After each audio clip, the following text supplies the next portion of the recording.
Bem, estamos aqui de volta e aí, antes de começar a discussão de hoje, que é o apito de cachorro que liberou os assassinos de Bruno e Dom Phillips, e aí a pergunta: quem o soprou?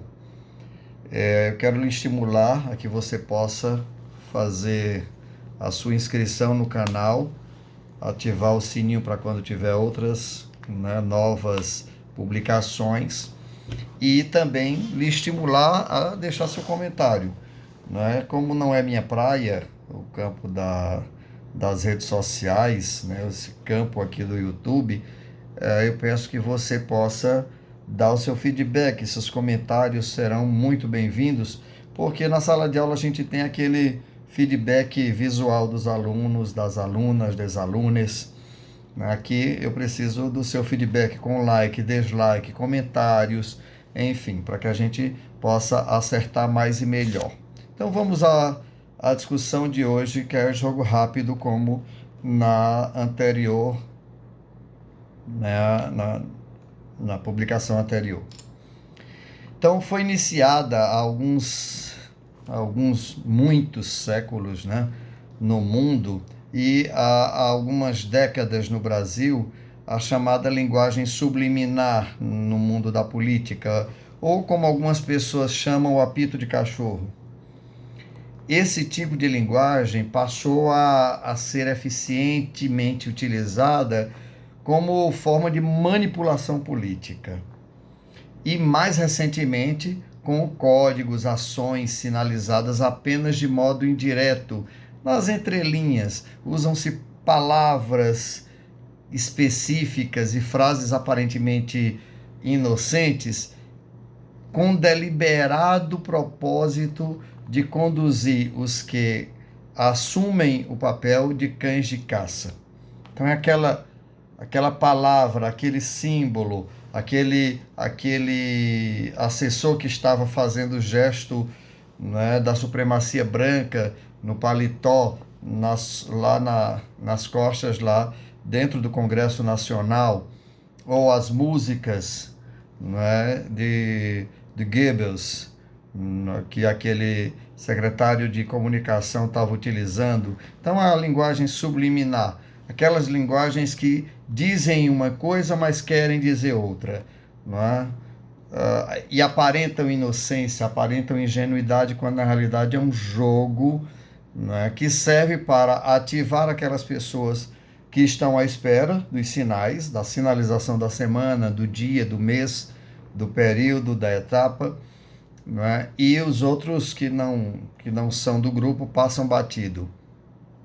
Há alguns anos no Brasil há uma organização política paralela que se especializou em montar um universo paralelo e nele colocou um número crescente de pessoas dos mais diversos setores da sociedade.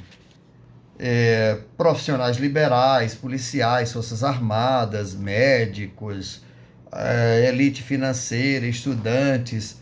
E aí esse grupo conseguiu arrebanhar muita gente, conseguiu colocar, despertar muita gente para esse grupo. E conseguiu arrebanhar muitas pessoas dos mais diversos setores da sociedade, desde as classes mais empobrecidas, e aí está um problema, mas, né, até as classes mais enriquecidas de nossa nação. É sempre bom lembrar o conceito marxiano de Karl Marx de ideologia, que ideologia é o conjunto de ideias do grupo dominante, da classe dominante, que faz de conta que aquelas ideias são delas, não é? Mas na realidade aquelas ideias são construídas para que a classe que deve ser dominada, que é objetiva, a classe dominante é objetiva dominar, eles começam a passar aquelas ideias de forma subliminar para que aquelas famílias, aquela classe comece a adotar como suas também aquele grupo de ideias. E aí, com um discurso sofisticado e aparentemente simplório, mas bem articulado, o grupo que estava aí, que já está montado no Brasil há algum tempo, foi disseminando na cabeça dessas pessoas que eles conseguiram arrebanhar né, que foram conquistadas e convertidas, né, foi feito um pequeno esquema, um esquema bem simplório de explicação do mundo que colocariam tais pessoas dispostas a qualquer coisa para defender essa nova e segura forma de agir e ser no mundo. Tem um mundo em crise, o esquema é mais ou menos esse. Tem um mundo em crise, e nesse mundo em crise é fácil, né, o aparecimento de um espertalhão que proponha uma saída fácil e segura, e este facilmente vai conquistar corações e mentes. Então, o esquema é: esse mundo em crise é perigoso e eu tenho mais ou menos a solução de como fazer você se proteger, e eu posso lhe proteger, lhe defender desse mundo em crise. Para tornar mais claro possível o que eu proponho aqui como linha de raciocínio, eu vou trocar em miúdos, como dizemos aqui na minha região, região do Cariri, região sul do Ceará, Brasil. O Brasil sofre um processo de mudança muito rápido e avassalador. Essas mudanças muito bruscas costumam provocar o surgimento da sensação de insegurança, e essa sensação, por sua vez, faz nascer o medo do desconhecido. Diante desse medo do desconhecido, as ações possíveis são, ao menos duas: enfrentar ou proteger-se do que provoca esse desconforto. Em todas as situações que acontecem, aparecem os problemas, o fugir ou proteger-se do desconhecido é sempre a ação mais bem recebida, né? Mais prazerosa e a mais rápida a ser tomada, pois evita o desgaste do encontro com o que causa insegurança, medo, desconforto, sensação de ameaça.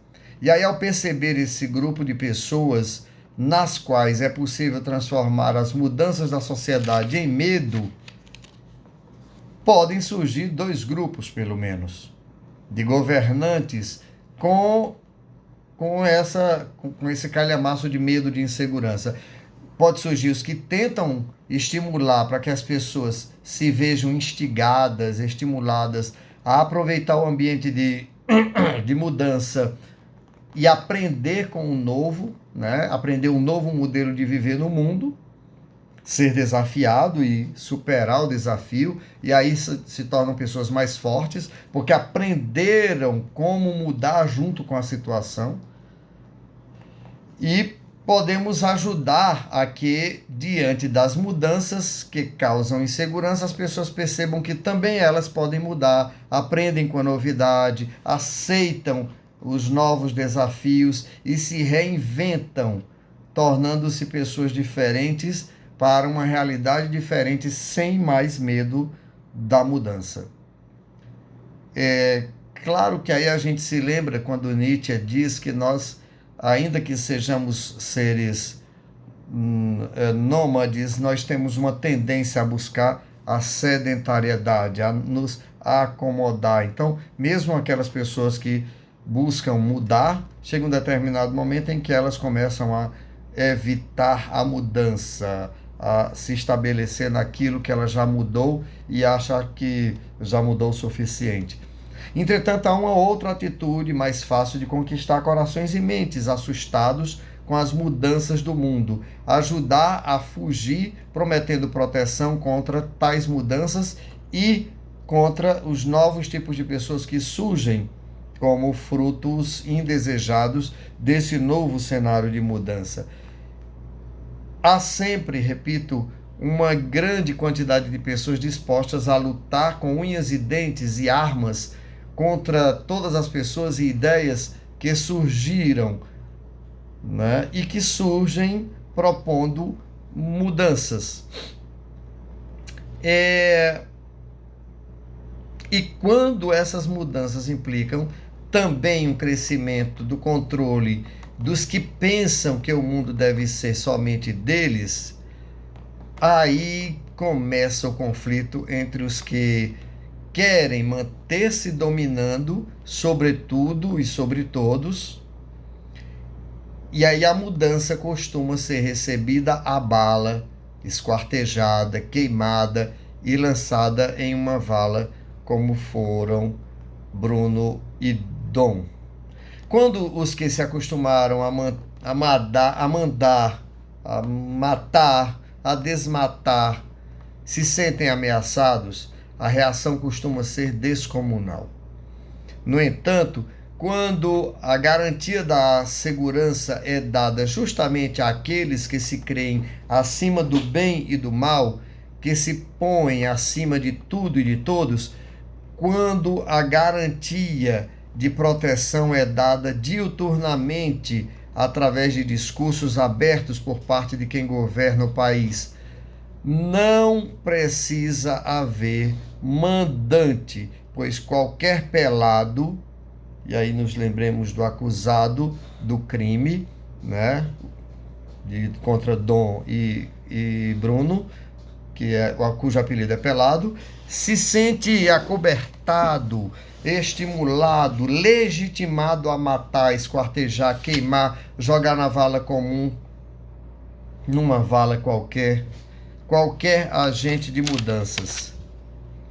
E aí é onde mora o perigo. Não precisa haver mandante de crimes quando tudo isso acontece. Não precisa haver mandante de crimes contra os que veem na mudança algo bom e salutar para todos. Quando um grupo de pessoas passa um certo tempo no poder com o único propósito de desmantelar um sistema de proteção das mudanças, da complexidade da sociedade em favor de todos, o próprio processo de desmantelamento de órgãos, setores, políticas, esquemas de fiscalização contra os violentos, o ato de desmontar já é um recado claro que funciona como apito de cachorro, que só é ouvido pelos próprios cães como sinal para que possam atacar no momento oportuno e na proporção já previamente descontrolada que fora autorizado. Com isso, eu quero dizer que o desmantelamento das estruturas do Estado pelo atual governo brasileiro é, sem dúvida, o responsável direto não só pela morte do sergipano lá dentro da câmara de gás feita pela Polícia Rodoviária Federal, das pessoas inocentes mortas nas chacinas do Rio de Janeiro por policiais e também pelo assassinato do indigenista Bruno e do jornalista Dom Phillips.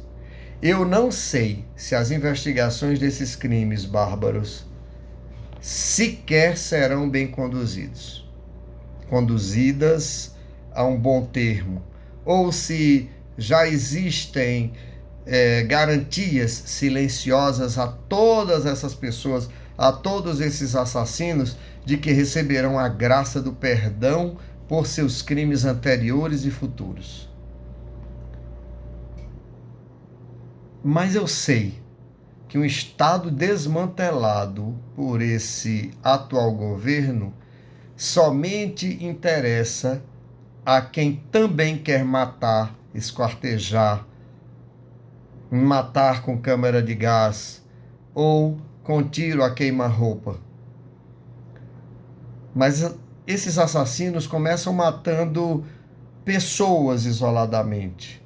E nós poderíamos dizer, não tem nada a ver comigo. Depois eles matam as nossas estruturas, as nossas seguranças. Eles corroem as autoridades e os indivíduos responsáveis pela nossa segurança. Depois eles matam a nossa nação que pretendia ser democrática. Vamos, minha gente, vamos tomar o apito da mão ensanguentada desse atual governo federal, antes que os cães passem à fase seguinte de sua ação, que vai ser agora contra todos nós. Aguardo o seu feedback.